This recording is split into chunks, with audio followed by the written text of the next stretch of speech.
big boy. Tusk-Chen duo is pretty potent. Yeah, Phoenix Axe is really strong, but Tusk-Chen is really, really good. And now Tusk, I think Tusk is a pretty good hero to be able to punish any creep cutting shenanigans that Axe tries to do.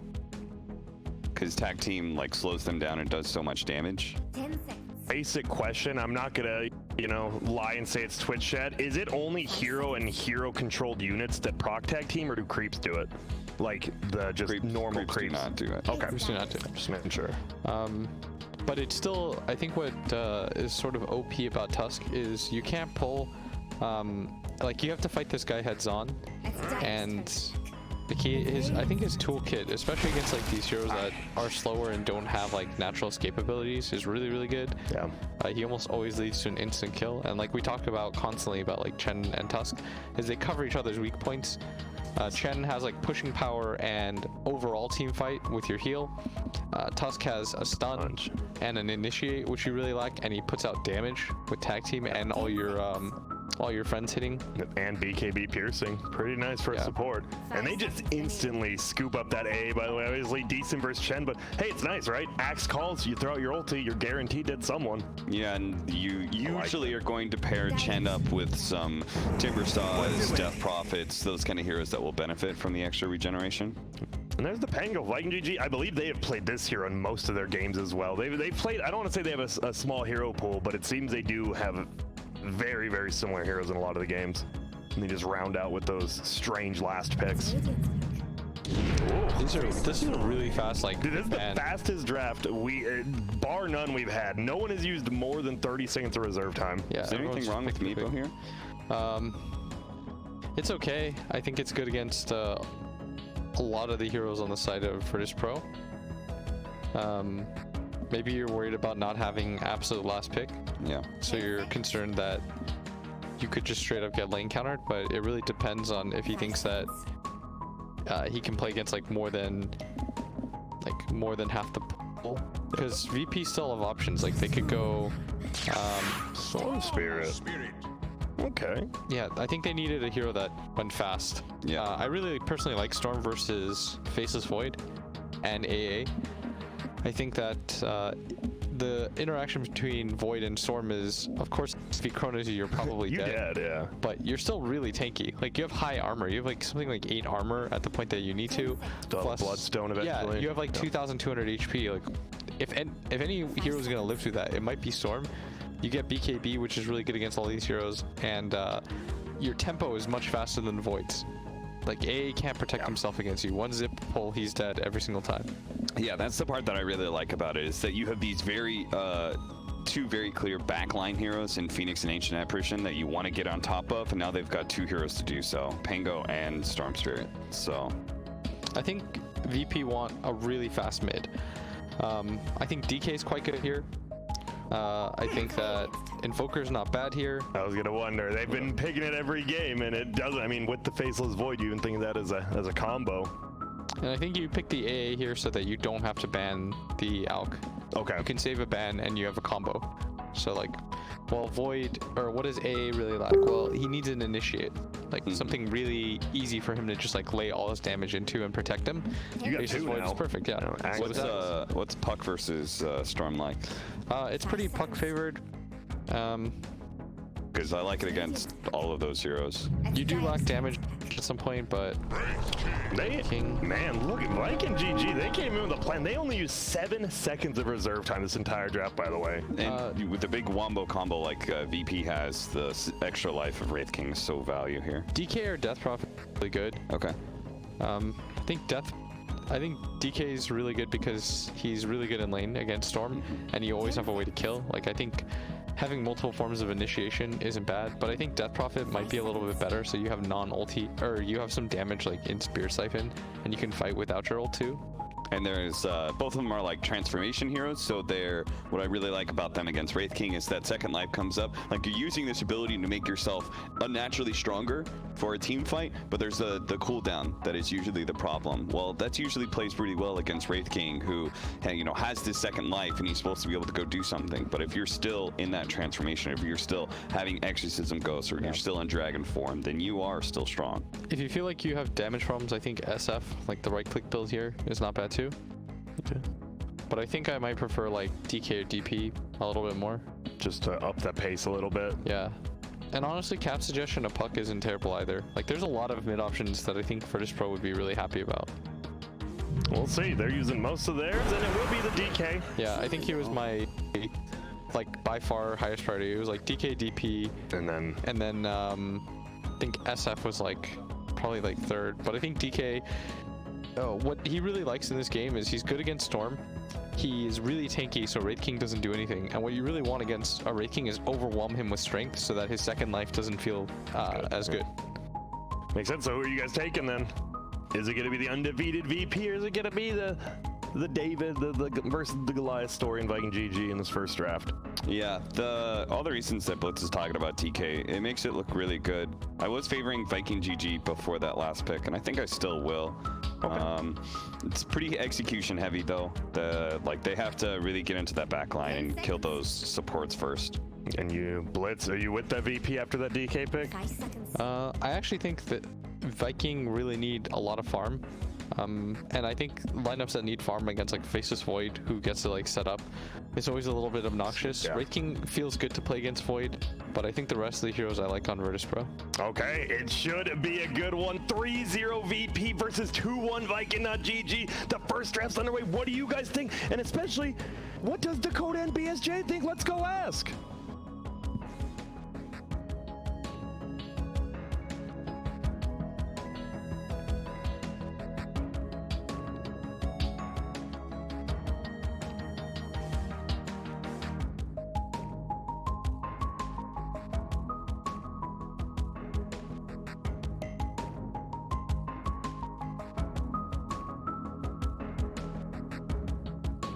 Thank you, Grant. Welcome, everybody, to game number 1 of VIRTUS.PRO versus Viking GG. As Grant mentioned, I'm Dakota, and this is BSJ. That's me. This is the coveted 3-pepper match. But I got to say, based on the draft, I don't think it's going to be pepper exciting. I think it will be a solid game of Dota, BSJ. Your prediction of...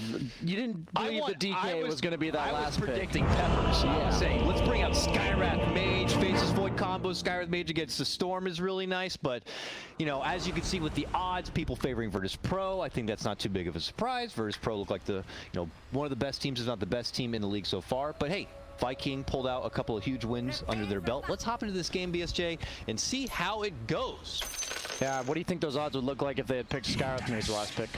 I think they would still be VP favored, but maybe not as many hopping on the boat. Fair enough, fair enough.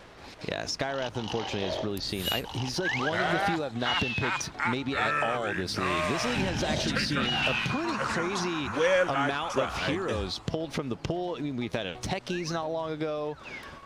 What is it? Probably like Pudge and Skywrath. There's a couple of the heroes I have not seen. We did have one Skywrath Mage from Liquid. It failed quickly, but let's just forget that ever happened. I think they're trying to do that as well.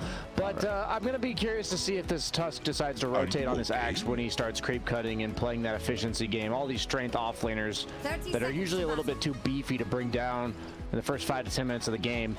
That their health pool doesn't look like it should when you're playing against that Tusk tag team.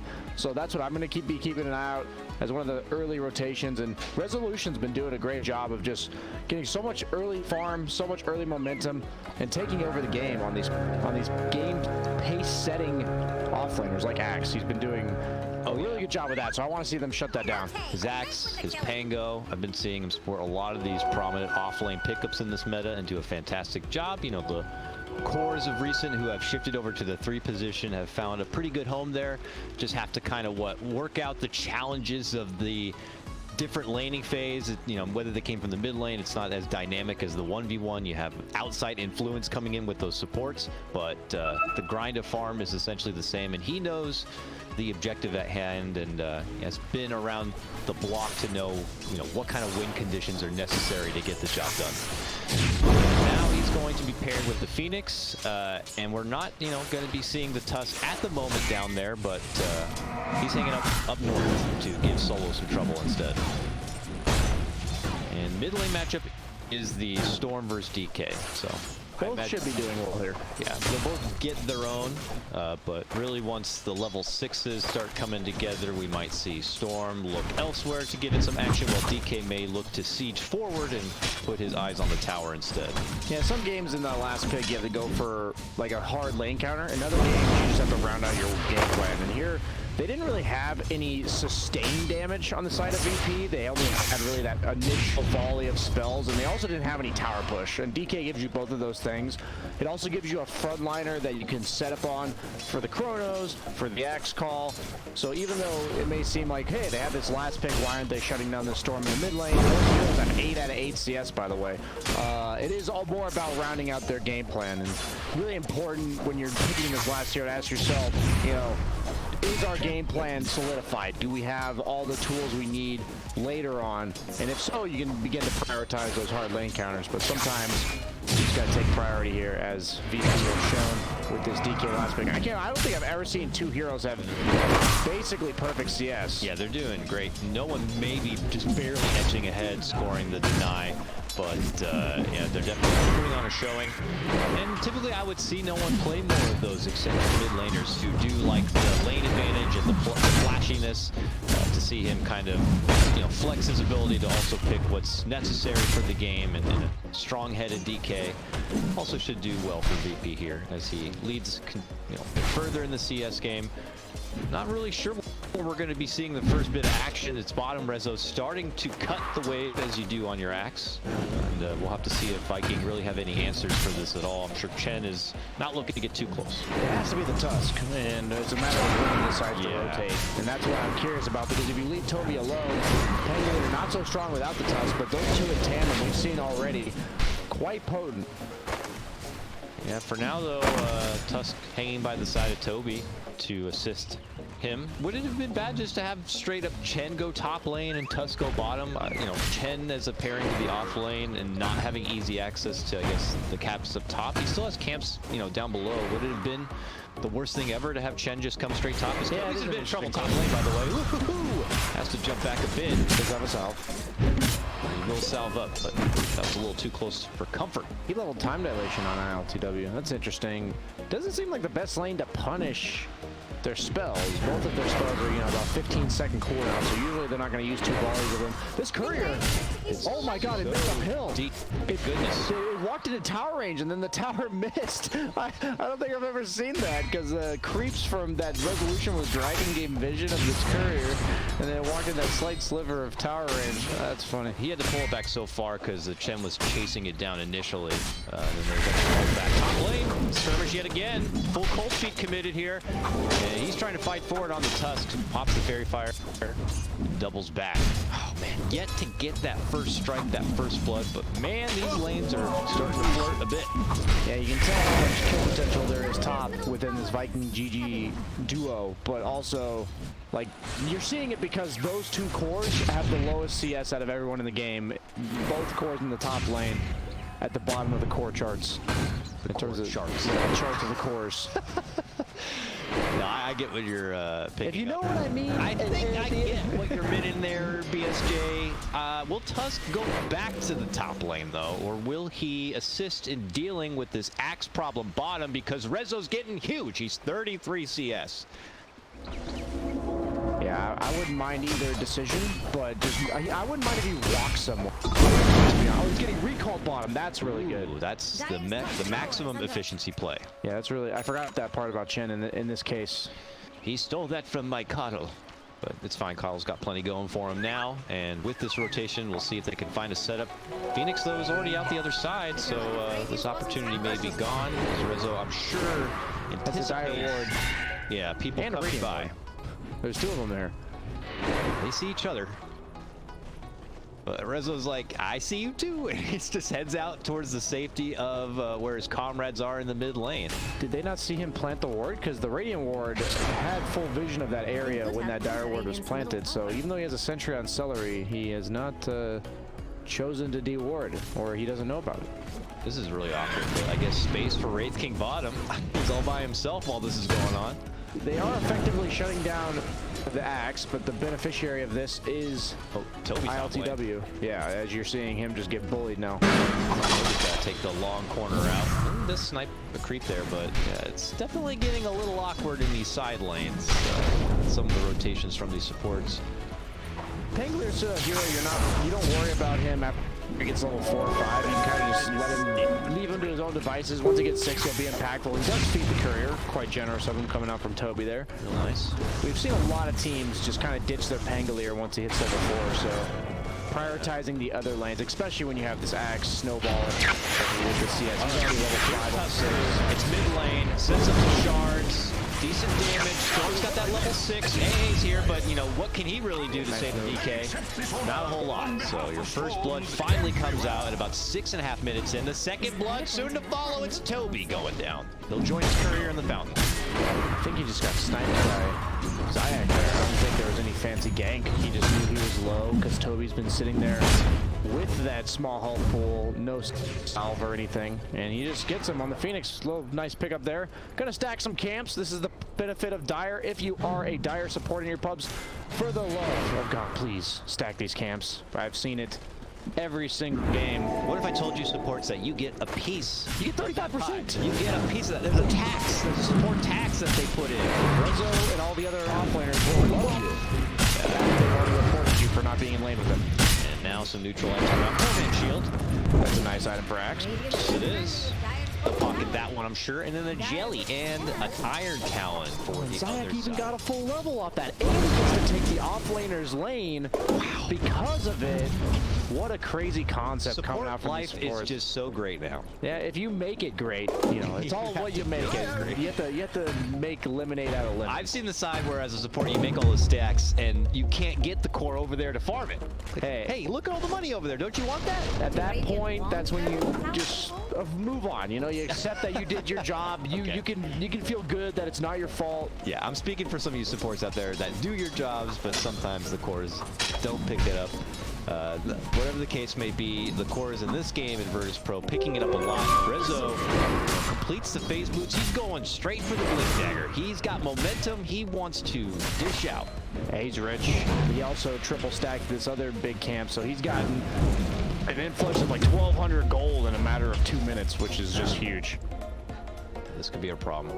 Comparatively, Toby is not on the same wavelength in terms of net worth, so he's got quite the catch-up to go, and we could just see VIRTUS.PRO start to swell up in this mid-game. Chen probably should consider muscling his way to level 6 as soon as possible if they want to have any sort of sustain to answer that impact that could come from the Axe. And, you know, Tusk has rotated around. He was successful in that mid lane DK gank. Now looking for another set of bottom. Rezo quick to run the other direction, which is a good thing for him. But here comes the Storm. He's bringing the firepower, and they'll be able to secure a finish. That's a great kill for them. That will prolong that Blink Dagger a bit. Tusk is just so good, man. Him +1 is always enough damage. There really is no hero in the game that can tank through it. And you're seeing this Axe, right? Level 7, phase boots, bracer, and a shovel for that extra 100 health. 1340 life. It honestly looked like he was a support going down. That's what I mean. Crazy. 75 damage on all attacks. That's double damage for Tusk. Yeah. That's like almost double damage for Storm. Is that worthy of the frog looking at a bit closer? It is indeed. Oh, the frog's gonna have to take a peek at that guy a bit. I think it's like the mana cost or something. It's just something about the ability needs to be nerfed. A while back it used to be 15 seconds at all levels. Now they did nerf that when it initially got changed from the sigil to that, but at this point we've reached that. Yeah, 70 seconds is pretty nice. It's like, you know, a gank a minute is pretty fair. It is pretty low mana cost. Yeah, I don't know how you tweak it up, but right now Tusk is feeling so damn good as a 4 to start muscling down this tankier meta. Yeah, it's pretty ridiculous. The fact that it applies on crits too, maybe that's the nerf they need to give it, but it applies on your punch. So now that you have this Walrus Punch of 350% crit damage, that that tag team at max level is another 350 extra damage on one ability, which is a little insane here. As we see a gank onto ILTW top. He's going to crack his knuckles right now. The snowball moves forward. Can they get thrown out somehow? The pull back, the punch? Certainly not. He goes down so fast, there's no chance for it. He has 1,300 health and died instantly. Smoke up from VP. Looking to play around their DK as a response to the gank top. Ben's Boom has already TP'd to the mid lane to defend it, so he might be the victim. Yeah, they got to know something's going on. DK's already in his form. There's VP members missing off the map. He's just on the storm. Something's fishy here. They go for the pullback, but reinforcements not quite ready and in position. Avoid TP, but he's not smoked or anything. He is walking around. They do get the D ward. Chad's around here too. Has saving a point for his ult. Wow, 3,000 gold toward the Radiance already. 11 minutes into the game. That's pretty crazy. I mean, no one did get a lot of contested damage right now in this mid-tier 1. We'll see if Viking are going to fight for its final stand. It looks like it could be a big VP. Rezo's shown up now. He does have the Blink Dagger. This is the Blink debut for Axe. They are here as a squad. Right to the trees, and they do spot out the Wraith King. Chrono comes out and secure that one. That's it. Vikings response. Pull back on Rezo. There it is. The takedown is successful now. Wraith King's second life.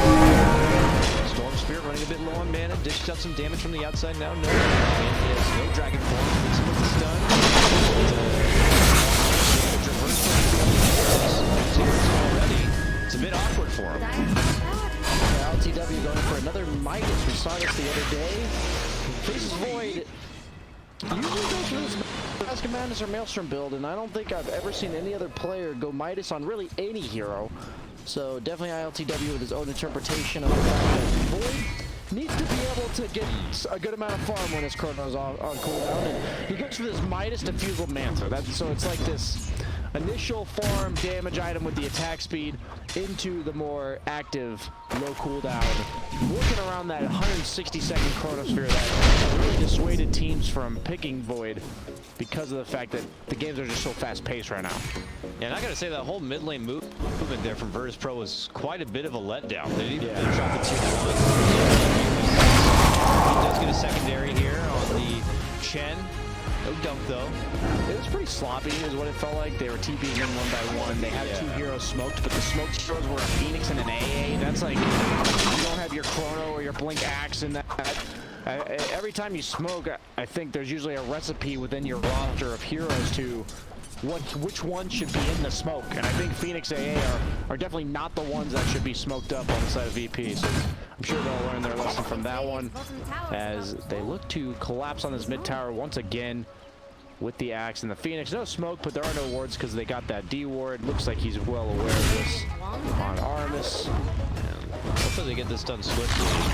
Lots of time for this Wraith King to continue farming up. He's getting scary close to that Radiance. Now just the recipe away. He's scouting out the Roche pit. Yes, it's standing.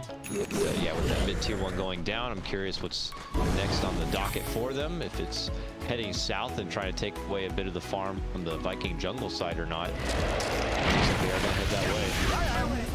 The defenders are still hanging out together.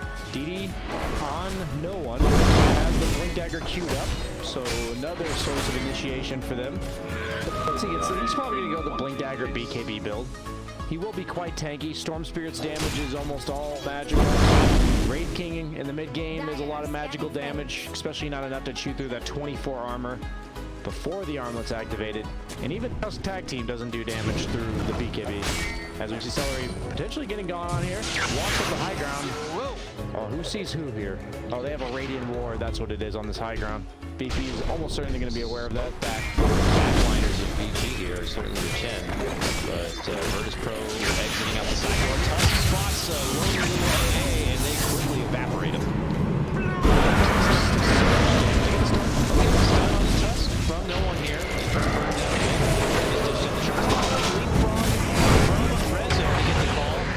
Chen saves it with the hand of God, and Viking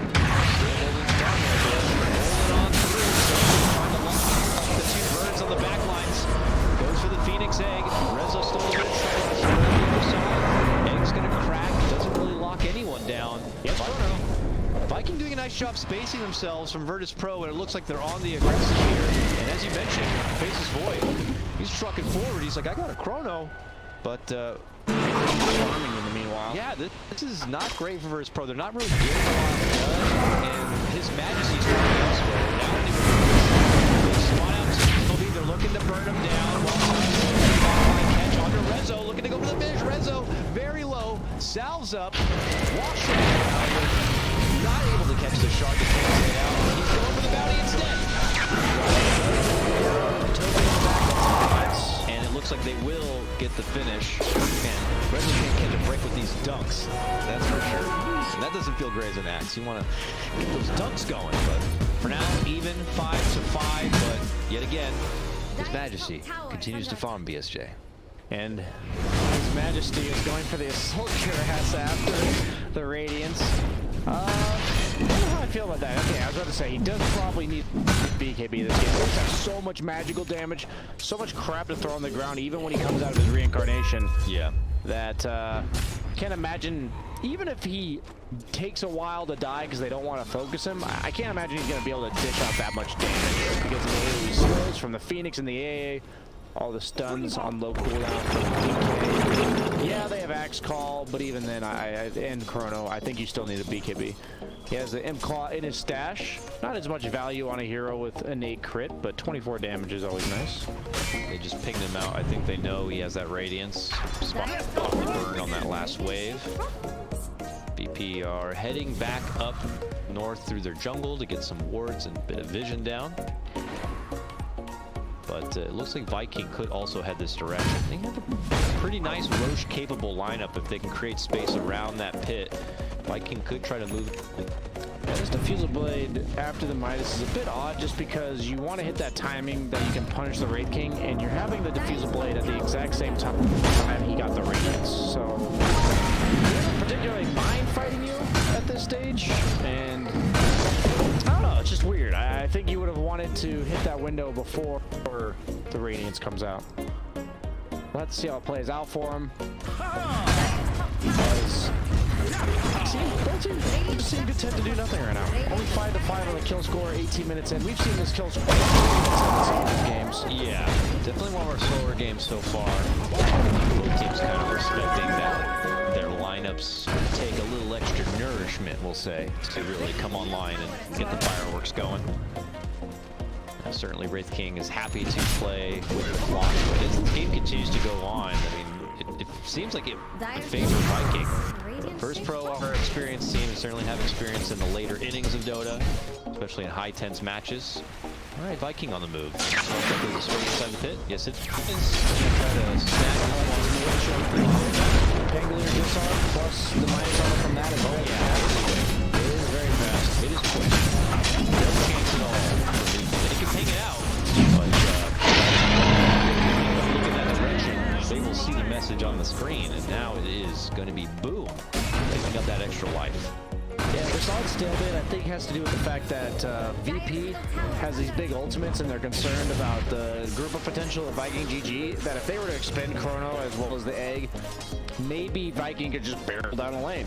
And then at the same time, Viking doesn't really want to fight them because they have all these ults. So Viking doing the smart play where they punish the fact that VP's not fighting by forcing an objective, which is the Roshan that they didn't know about. That smoke sneaking it out a little bit. It is really quick, and they had the Radiant Ward to protect themselves. Yeah.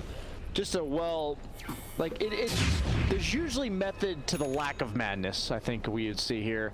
And from both teams' perspective, I have to imagine that's why. DK does have a Blink Dagger, or excuse me, a BKB rather than the Blink Dagger. Is that the timing for them? I was going to say that plus Rezo's Pipe, I believe is finished or soon to be finished. That Diffusal's done on Faceless Void. He's queued up a BKB next. I imagine that VIRTUS.PRO got to feel okay to take a fight, but it's a matter of when they feel comfortable doing so. The Dragon form out now from no one here in the lane. Yeah, he had to do it to kill all the skeletons from Wraith King, otherwise they were just going to kill the tower. They really do care a lot for this mid-tier 1. Most important tower in the game, I think. At least, you know, not ignoring like tier 4s, you know. Fair enough. Yeah. In this stage of the game, it is. It just offers so much map control, so much like information when the mid lane's pushed in, and you're naturally going to have the mid lane pushed in your favor much more often if your tower's there and theirs isn't. So notice how with the mid lane pushing in, Boom has to show mid, which tells VP that they're not doing anything. And this is the type of information that makes the tier 1 tower mid so important.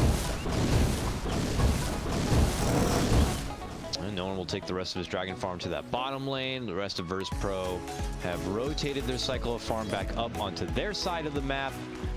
And around we go. Zyx almost got an X, 1,000 gold off. This is crazy. The Phoenix. The last time these teams fought, they had like 3 less items on each hero. Yeah. They're going to be really bulked up and ready. You know, it could get to one of those kind of Dota games where they build up to this one massive fight and that could just determine the whole game.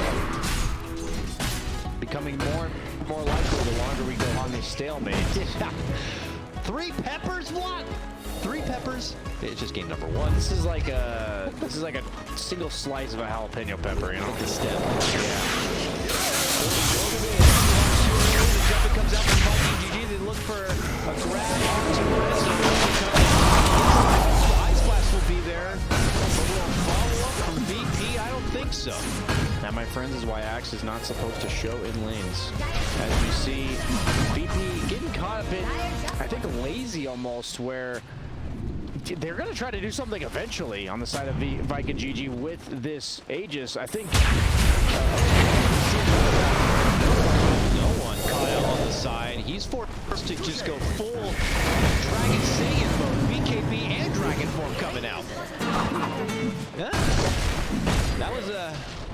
That was a knee-jerk reaction, just like, get off me. Yeah, we did an interview from Atoma Man yesterday, and he said, you know, your brain just slowly turns off as you hit creeps as a carry. And I'm almost getting that impression that for VP the last like 30 seconds or so, their brains just kind of turned off. They're like, we've been hitting creeps for 10 minutes now, and wait a minute, there's enemy heroes that can gank us, and suddenly Resolution gets picked up in the mid lane. No one walks up the hill blind when there were just 4 heroes showing mid. So a little bit weird there. First game of the day, I'm sure. Problems like that. We have seen VP kind of be sloppy in the first game of their series so far. Yeah, that's kind of the trend, right? Yeah. He's one of those, the trailblazer of that trend. Drop game 1, come back game 2 and 3 strong. Yeah, that's what they're all about. And so far, I'm getting that vibe again. Still early, you know. Not counting them out. I don't remember the last time VIRTUS.PRO have even fought as 5 at this point. It's been a while, but they're bulking up for that. Here we go. Here, long shot comes out from the back line. So quick hit from Rezo. Double follow-up there, and he's firing. Has no more mana to work with. He will eat a snowball for his troubles. But at the end of the day, no harm, no foul either side. We're just going to see Viking add a little bit of soft pressure on this tier 2 and put themselves in the nearby high ground position just in case an approach from VP does come out. They're not coming out. They're still farming. They're prepping for that big swing. BKB being complete on ILTW may have to be the ticket. And that Ags on the burn. That will help too. Who else needs something? Everyone get your shopping list ready before we get to the big Royal Rumble. I thought Bloodstone provided way more regen than this. He's only got 6 mana regen on Storm. That's probably why he made that tweet the last time no one played Storm Spirit, mentioning that. Yeah, am I crazy? He feels like the Bloodstone mana regen was not working. No one confirmed whether that was true or not. I think it was. Well, looking at the charges, it's only supposed to get him 3 mana regen. So I guess his hero by default has only 3 mana regen. You just look at a Storm in the past with Bloodstone, you'd be seeing like 30, 40, 8 mana regen, and I remember no one complaining about that. That's why I was checking it out. So that's just curious to me. I was like reading all the description of Bloodstone because I don't buy this item very often, and that just seems wrong. But you do have all the other benefits that didn't used to be incorporated into that item. As he does queue up the Orchid, that will give him some mana regen, and VP, they're looking to make use of this timing with the BKB on the Void as well. Oh yeah, this is the time. This is what we have been waiting for. VIRTUS.PRO running up river. They got Rezo out in front, Toby nearby. They spot Tusk.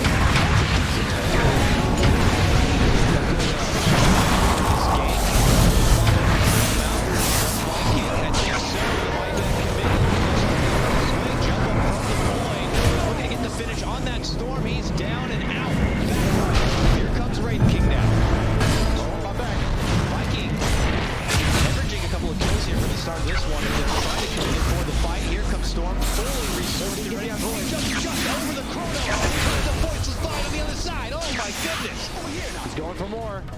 Okay. Well, that was a cute little snipe. Could be worse. I think Viking GG, even though they lost that fight and had to buy back 2 heroes, they don't have cooldowns anymore for VIRTUS.PRO. They use the Chrono, they use the DK form, they use the Phoenix Egg. And is this going to be go time for Viking GG? I really hope they are not complacent. As Penguin stand up a bit. Feels like Viking recognized the cooldowns are there and should press forward with some objectives. Too much is that mid-tier 2. They have to take something. I have to imagine they're not content. They look like they're trying to push out bottom lane because they don't want to give this trade. Arcane on Storm. As we see the replay of the team fight, Storm just too much mana to get that first jump on the AA. Didn't even bring him down. He does end up going down on the AA. This jump was really nice. Surprise. Conveniently happened to be jumping. I can't. Yeah, he was already jumping. He just happened to pick that perfect spot. Oh, that's why the tip came out just after. Has the full BKB on Wraith King, almost done with the Assault Cuirass, queuing up the Silver Edge for the DK. It's okay for the Ash, but mainly for the DK. They do have a dire ward that watched Shad walk over to this Ancient, but showing how alpha he is, I'm just gonna walk up and D-ward you. I heard yesterday, and it seems to be true so far, Shad really is a Chad. Shad the Chad. I bet he was going with that, honestly. I like it. He is going with the rest of his team up and through the river, but adjacent to them is VIRTUS.PRO just in their own jungle. They head high ground to invade. Will they catch anybody?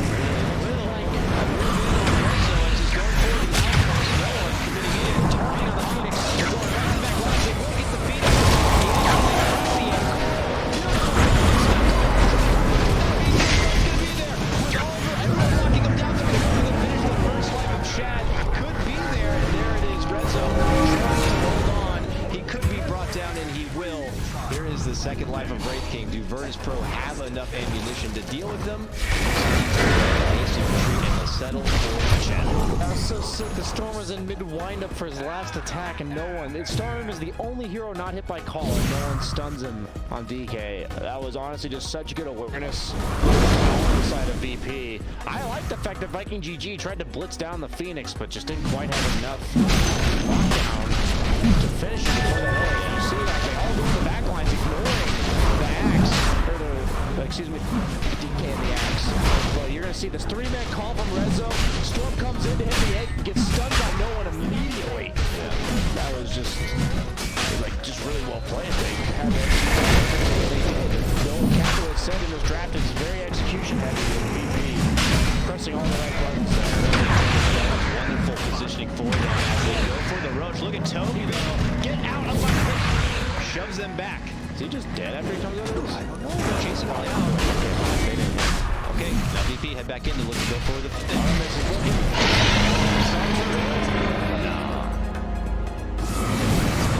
pocket the Aegis there. VIRTUS.PRO now springing into life. It just takes one good fight, and suddenly they got to be feeling pretty nice. Good convenient positioning of the Phoenix in that recent skirmish means that Viking almost have to extend themselves through the rest of VIRTUS.PRO to try to get the job done. And now it can be VIRTUS.PRO comfortably crossing the river. They still have a tier 1 top lane to take down for free money. Solo just lost like 80% of his health. That ball lightning. Yeah, life is hard as an AA when you go against a Storm. It is not the dream matchup for sure. What's his mana regen with Orchid now? 20. Okay, that's a little more reasonable value. Oh, Chen. Wraith King huge damage on the face's Void. Could work through the Aegis. It does so. Back in round number 2, he has the Chrono. Do they want to commit it hard for the maybe baiting him in. Head committed now. They got it going. They'll just sacrifice on the side of Viking GG for that A cooldown. It's not the important cooldown, I'd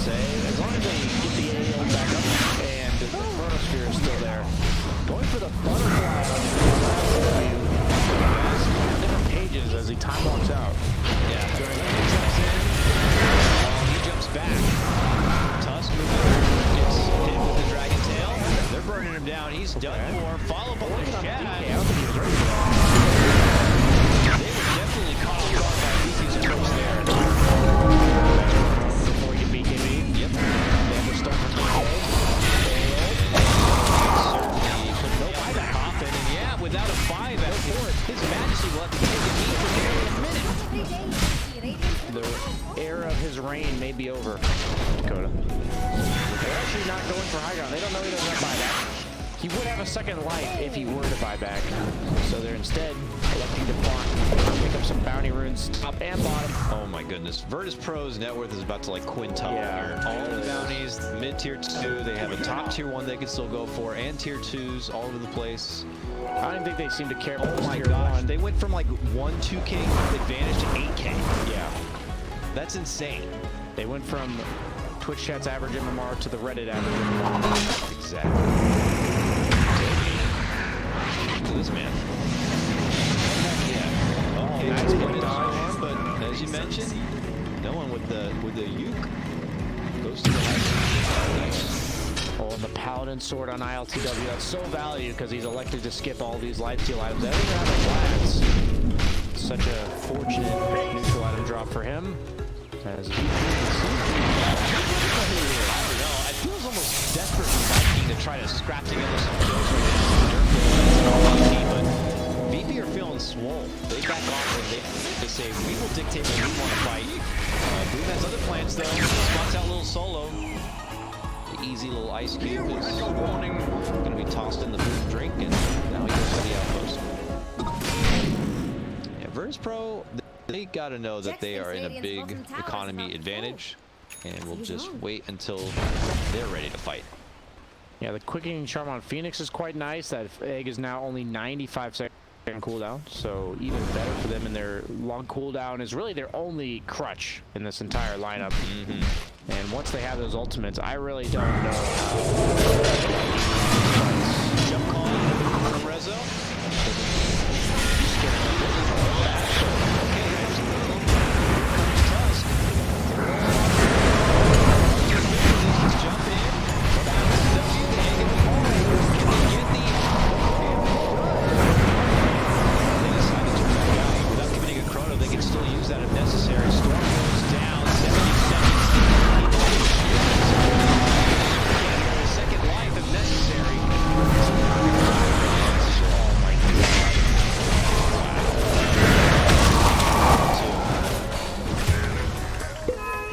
Still no buyback. This time around, they're going to force something, as it is not only hindering on one person's buyback. It is 4 heroes down with only one of them having it. Now they can just go mid lane. They do a lot of damage. Trying to help out. There's the storm by. He's trying to nuke down. No creeps, but they can finish it. They have 15 seconds. That's the mechanic of buyback, or of backdoor. That's a lot of time. They have their tier 2s in the side lane, so they're going to get this and immediately back. Roche is going to be their most likely next objective. Guys, 23 left on that. Bye. Michael Jordan? Okay. No? Okay. They'll get free extra waves, I guess. Yeah. You know. You last hit it. No, I didn't last hit it. I thought you last hit it. It's definitely not worth going back and dying for, potentially, but definitely a slip up there. I like this, though. They moved to take tier 2 bottom first, and then after they take it,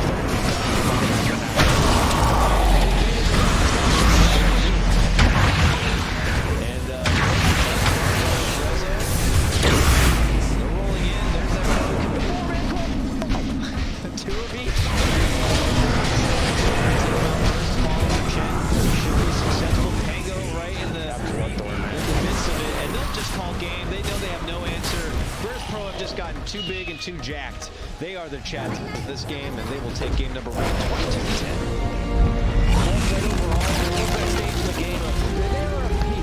Both kingdoms, but sadly, Wraith King has to step down, and VP, other than those like 2 sloppy plays where the resolution got caught and no one had to pop his BKB in dragon form,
VIRTUS.PRO's turn to pick.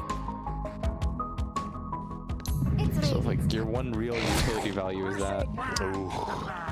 That here was banned first in the, not last game, but like yesterday, almost every single game, except the very first one where we thought it was cutting creep waves at level 3. That's why I don't love like the double support opening, because there was Nyx Assassin now. There was Nyx Assassin still in the pool. There was Ancient Apparition still out in the pool. There were answers to this hero. But now there's really not, because you're locked down. Yeah, Nyx actually doesn't bother me as much. Oh yeah? Just because I think like the break mechanic in team fights is really hard to get off if they just like play along the line, and you still don't deal like a ton of bursts or anything like that. I think Spike Carapace is still good against him though. It's annoying for sure, but you're also like only reflecting like his quill damage, right?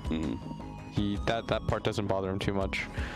Whereas like I think AA, like he has like a kill potential. You could still do heroes like Necrophos, for example, but even that doesn't feel amazing. I think Keeper of the Light Bristleback is just like that's really good. Really strong combination.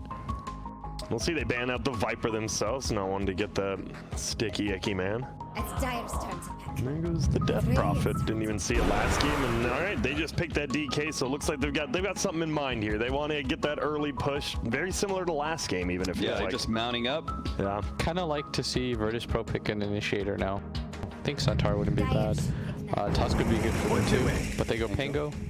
very popular in CIS. It seems we've been talking about CIS in Europe, but CIS, they really value the Pango especially. Pango's really nice against Snapfire and Chen. Like neither of them really do anything to him. Like when you just roll up like a fruit roll up. Nope. Did you eat fruit roll-ups or fruit by the foot more when you were a kid? Fruit by the foot. Okay, so we got a mix. 10 seconds. Interesting. What about you? Were you guys? Okay, I think I did neither. My parents didn't really want me to eat sugar and Gushers, stuff. nothing. No sugar. The best thing we got was like Diet Squirt. That was it. What do you, DK? Oh man. So you just are you all in on push already with this Chen DK Snapfire, or can you mix it up and throw in like a super light game? I don't know if you should be all in on push just because pushing into Coddle Bristleback sounds really hard. So what does this tell you? I did not see a Legion coming at all. I didn't either. It's Dyer's turn. I don't know what it tells me. And oh, there's the Enigma. We've only pretty much seen, I believe, 2 or 3 teams picking it, Liquid as well as VP. So they do have a BKB piercing disable, but very hard to get off. Yeah. Legion Commander duel against Enigma while he's black holing is sometimes impossible.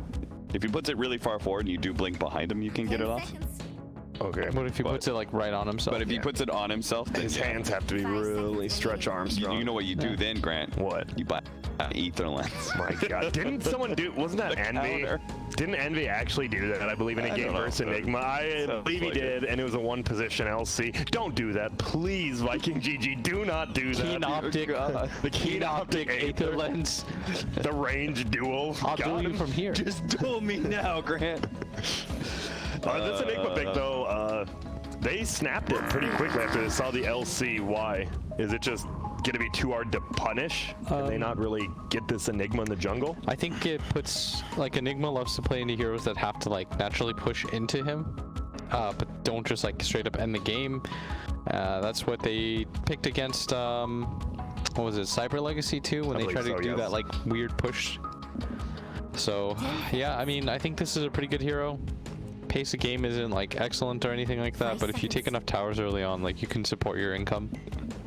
And this percentage based damage of Midnight Pulse is really effective against this team. You've got 3 strength heroes, right? Yep. People forget Snapfire. That was a tanky young lady. And they go with the Necro themselves. I think that Okay. Viking might have considered picking it if... Yeah. But I don't know. This Necrophos pick also just looks really good. Like, Chen and Snapfire do nothing against this hero. If you're good, like, Legion shouldn't be able to get duel unless you have your Ghost Shot on already. And 10 Dragon Knight also does nothing against this hero, and obviously the ultimate is really effective against him. Yeah. 5 seconds. I'm real about Gyrocopter right now. What do you think? Gyro's good. I think Gyro, they need a carry that can play really fast. Unless they plan on doing this, like... what other heroes are there? I mean, there is a Meepo. Like, they could do it if they Just want to try. yeah, see if it, like, works out. Because I do think they might need a mid hero over the DK. You could do, like, DK safe and, like... Oh, okay. I don't know. Your draft kind of looks convoluted now. Yeah. Some issues. Well, they only have 30 seconds to think about Any it. other big magic damage dealers you can think of that would be good? Is SF any good here? Fizzle. SF's okay. I kind of liked your gyro suggestion, I but like that the most. it doesn't look like the best gyro game that I think I've ever seen. Yeah. Medusa, what about that hero? Now. It's actually a pretty decent Medusa game. There's a way to cancel the black hole as well. You have to precast it, obviously, but... Yeah, it doesn't really care about Bristleback. Now it's going to be VIRTUS.PRO who are the ones who need to be able to end the game. Yeah. Because now you have another way to stop the black hole, thanks to Stone Gaze, and you Yeah. have a late game win condition in the Medusa. I was kind of concerned about Vikings lineup because I thought they really lacked for damage, and I think they solved that. It's probably going to be... I don't actually know if it's going to be a Rapier game. Like, Rapier second item seems really scary, unless you can get it. You can get an Aegis really early, but then maybe they can protect it. Like, I think if they go Rapier Aegis, then they can win because that's That's Black Hole's weakness, is like you mess up one Roche fight, the enemy core gets an Aegis and you suddenly can't kill him twice. Yeah. So hard for these heroes to kill Medusa. Like, Scythe doesn't really do anything to her. Pango, like, maybe they'll give Resolution a really good game and he'll try and go a damage build, which is moderately better. But in general, just Bristleback's slow buildup of damage is antithetical to Medusa. So it sounds like you both favor a little bit Viking GG, maybe? It's a really solid last pick. I like VIRTUS.PRO's draft better, but I do think this Dusa pick is pretty decent. Okay, well, we will have to see. Can the Medusa be the end all be all, or will VP keep chugging along and steamrolling teams down low? We'll go over to Dakota and BSJ to see.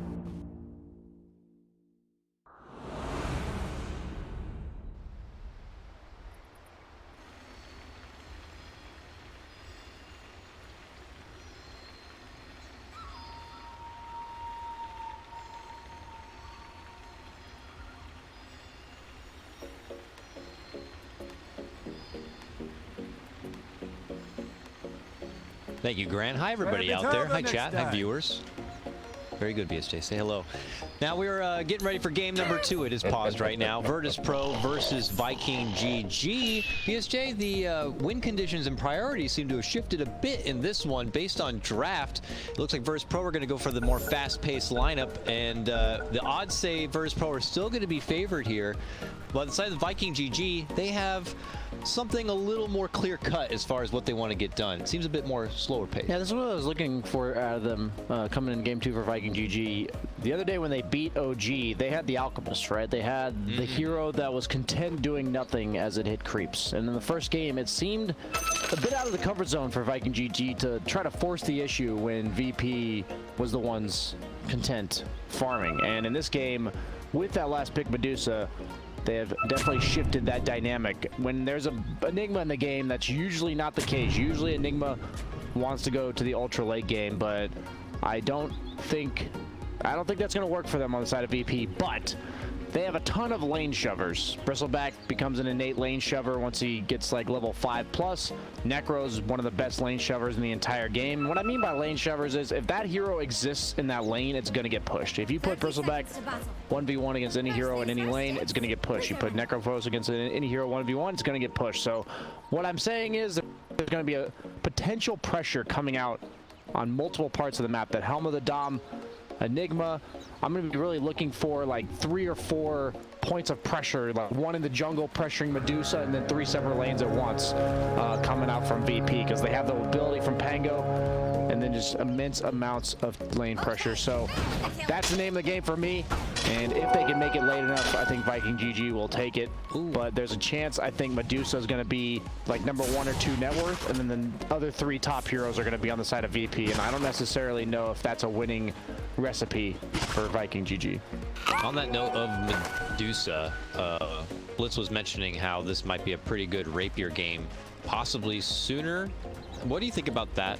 And do you think it's something necessary for this? Does Medusa need to ramp up the damage power early on? You know, might feel more comfortable if they're able to secure it with an Aegis? Or do you think Medusa's priorities should probably be elsewhere for this game? I don't think he wants to do that, but I think he might have to do that, in which case it doesn't matter what you want. If you get to win the game, you can't play to not lose, you have to play to win.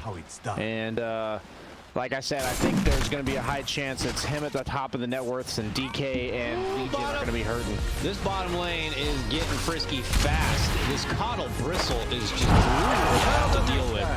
And there it is. The first blood comes out. ILTW quills it down. Double salve bought by Solo, by the way. That's really cool, because Bristleback never really wants to go these health regen items because he really prioritizes his mana with the mangoes as well as the Cloning Blade. So Solo decides to buy 2 salves. That's something I've never seen, but I've played a lot of Bristle, and I know that that's a struggle he faces as a hero, and Soul's just juicing him up. yeah, that's just really cool. Look at that. You want some blue bar? There you go. Want some green bar? I got the salve. Yep. Yeah, amazing. So we'll see how much that will develop in the bottom lane and juice up the Bristleback even further. The top lane, though, Shad slithering away. Rezo's Pango dances on, gets it done. and hits him with the ult chat. Rezzo's Pango is really becoming something special through this league. We saw that double rampage play the other day, and already off to a nice start here. With that going well and the bottom lane going well, sorry, it's just like now it's all that's left is the mid lane, you know? And Necro is absolutely favoring his DK, as you are seeing here, doubling him up. Yeah, so VIRTUS.PRO seem to be winning all 3 lanes at the moment. And they have an Enigma. And they have an Enigma. He's just doing his own thing. That's what I was going to comment on, is you basically have a 4-core lineup coming out from VP. They're winning 4 lanes. Yeah, 4 lanes. Legion is a offlaner that is quite good at becoming a support if not given the start that she needs. And that's a really good kill for them. But I'm going to be honest, it really doesn't change that much of the bottom lane. Bristleback's going to come back. He's going to keep pushing W. And it's going to hurt. I was going to say, I wonder if there's any value in not getting Illuminate and just getting Blinding Light. I mean, it's nice to blast stuff back, but maybe Blinding Light could bump them back and keep them away. Now he's in a bit of trouble bottom. Don't block Coddle from making it out. LTW runs through, and that's going to force them back. Either way, as you mentioned, not the worst thing ever for the Bristol to go down. He gets right back into action. Certain lanes just change the dynamic of the lane, or certain kills, excuse me, as we see Solo good and getting gone on bottom, but he can just amp up the Quill Spray if he gets his chakra off. He does get it off, but he decides to Illuminate. Yeah, this is what I mean by it doesn't change the dynamic. Some kills make it so like when you come back, you're more likely to die again and the lane's worse for wear, but in this case, oh my goodness, it does not change for Bristle as Necro is just running at Boom. And gotta be careful with that courier. Okay, he's gonna walk it to the side.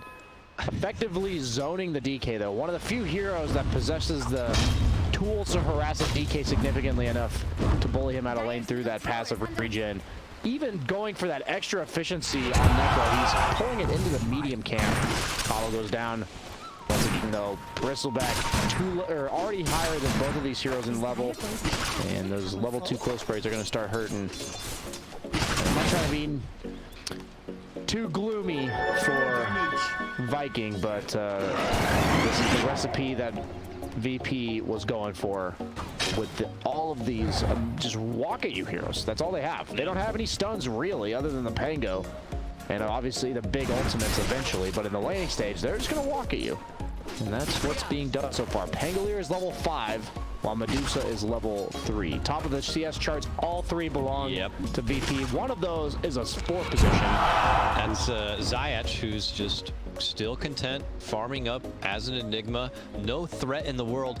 You know what? It's weird. It's like, if you can pull it off, jungling, you know, when we talk about before the 4 positions, they can't really roam around in this meta. They got to be by the offlaner, especially if you don't have an offlaner who can support themselves. So this guy can just do whatever he wants in the jungle. That is the weakness of picking Medusa safe lane. You just don't do anything. And I think in theory, in game, the Medusa pick was nice, but because you have a Medusa Chin, what is Red Bull actually scared of? And if he's not scared, he's just going to do this. He's just going to run at you. And if he's not scared and he can just run at you, then Enigma doesn't have to be there. And then Enigma can do whatever he wants. So, certain lanes, Hard to commit on the It could cost them a lot. the extra proc. They do manage to get it down. It feels like such a struggle and a gamble almost to try to commit in They that kind of finish. have to, though. This is where Blinding Light, man. Just get the 1 point Blinding Light, then 2 Chakra, then go back from Illuminate. That I little do bump wonder why he could doesn't help. have it, honestly. It really could make a difference. You get a little bit of damage, but the space that you can create could mean the difference between life and death. But it's solo, so with that. So we're leaving a bit of that pressure with the mid catapult. Boom does get his level 6, and they are going to end up killing the catapult. So was tanking up the tower as much as he could, but no longer can. Now Dragon Form going to come out. Boom. That's not going to result in anything though, other than just some farm. I don't know if he is trying to just get some poking damage on the tower. I mean, there's help around. There's a Snapfire behind him, a Chen to the side who has a little ghost. He is yoked up on no one though. He's got Get that Go Ghost! Is this going to work? They need more. Oh, Rizzo showed up, and he is swole. And they quickly knock down 2. No one will live on. And this has got to feel real bad for Viking GG. That's the first proper rotation, and it looks like everybody who is involved is going to pay the price for it. I'll be your courier though. Not closer. Rizzo takes the double. Where are you watching? That's how you start. This is looking fantastic for VP at the start. Viking bot lane though, VSJ, as they get the cookie jump forward, and this time, Who exactly? yeah, I don't think you want to commit too much for that. I actually think it's really bad ILTW didn't take his nasal goo instead of his second point and pushes back. I would see a black hole top onto the Medusa. First of the game, first time Enigma's really showing himself in the game, and they take out, you know, Oh my god, this quadruple stack on the small can at the bottom. Yeah. oh my goodness. That's the dream. That's what Kyle's been farming on the side. I mean, Yes. the one nice thing with the early point Illuminate, you could stack camps super easy with it. I think guess. that's why he did it. Yeah. It's true. It's true. He has the 7.5-minute Vanguard plus Soul Ring on Bristleback despite 2 deaths in the laning stage. That says a lot about the state of the game. I honestly don't know if Viking GG can kill enough heroes. They might to get back. caught a lot at least once they saw Bristol head out the other direction. He might just die on Toby. Yeah, he has to run away. Oh yeah, they can't commit too hard. Bristleback does pick up his Vanguard from the side shop. Secret shop, excuse me, as VP does take top lane. This is a sub 8-minute Helm of the Dominator from Zayak. Everybody bottom right now for Viking. They've already accepted that they don't want anything to do with that top lane. And that's try to go do this Bristleback. I don't think that's going to work. With the DK, they want to commit in for the big bad boy. And ILTW. It's like deja vu in the mid lane. Yeah, Rezo's Bristleback here. replaces the Necrophos in this case. Rolling back. Snapfire and Legion both low. Gets the finish on the Snapfire. DK still trying to slowly fly away. It's a level 6 DK. Solo body blocking him. Where do you think he's going? That's a mid laner, by the way. Yeah. See you later. No one sends him to the Shadow Realm. The positive is, based on his respawn time, you would think he's higher level than 6, but that's just from the Necrophos ulti, Dakota. And out for 30 seconds. Medusa's migrated to the mid lane. Top is totally free. Right now, Zayach is farming it up. This is like, this is what I like to say is the ass beating from outer space, BSJ. Really on VP. I couldn't have worded it better myself. What? This is what I said in the draft. They're just going to run at you in 4 different places. 1 jungle, 2 lane, or all 3 lanes. You see mid lane pushed in by Necro, bottom lane pushed in by Pangolier. Bristleback's actually chilling in the jungle, and Nemo's pushing top. And they just way out farm you. You are not content farming like this. Yeah, I don't even know what they're holding out for. I mean, they've already tried to make the DK work with the rotation, with his dragon form. You know, Legion Commander's already getting beat down. She's got a big item in queue. Chen's out. Chen's getting gobbled up. He's free kibble for Rezo's Pango right now. Shad's getting spoiled away from this position of Nemo. They are 4-man gang, 3-man gang. Zayach, who had been trying I got to... a Centaur Stomp. Oh my goodness, this man is not going to get away with this. Is he? He is going to get away with it. Blade Mill on Necro. Very value into item. We've been seeing a lot of these cores build. It's that 38 damage for 2,000 gold. Plus some armor.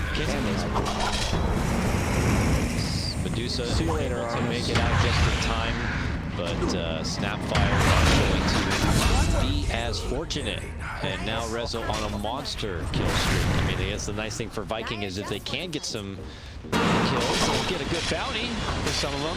Look at the disrespect here from Rezo. Now he's just going right to Chen inside his own base. He's 8-0 on this Pango already.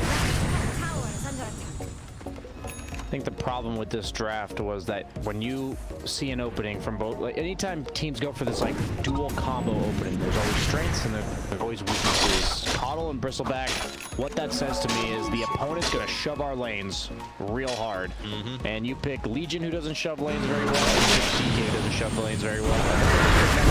And now you have all your lanes always shoved in. Yeah. Heroes just walking at your face, and Coddle will be deployed.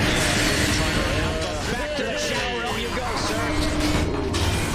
We'll be out 40 seconds. Here's our first Legion. The blinding light. Sorry, you're not going to be hitting anything there. Not even necessary. Put that black hole in your back pocket and save it for a rainy day. The level 1 ghost shot for the slow, the 6%. Blast. That 6% slow induces. Like, stop that. It's a couple of arrows.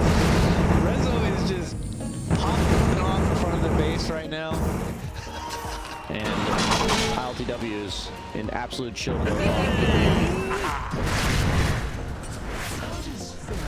Yeah, definitely a very bipolar series for VIRTUS.PRO. They get to flex how they can run multiple strategies here. Game 1, knowing that they need to have the discipline, the passiveness, the slow farm until they are primed up, nourished, and ready. Game number 2, it is pedal to the metal, and they have not lifted their foot yet.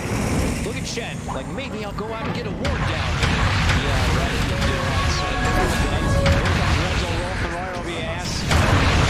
Gets Medusa and Boom as well. They're just getting corralled indoors. Yeah, here's the reason that Kologat has been banned.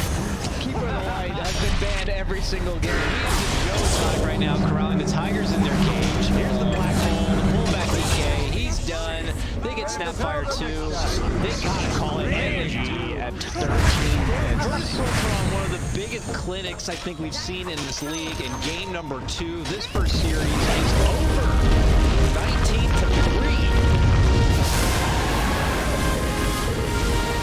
You just can't give them Coddle Bristleback with no lane shove. You gotta have an answer. I mean, I'm sure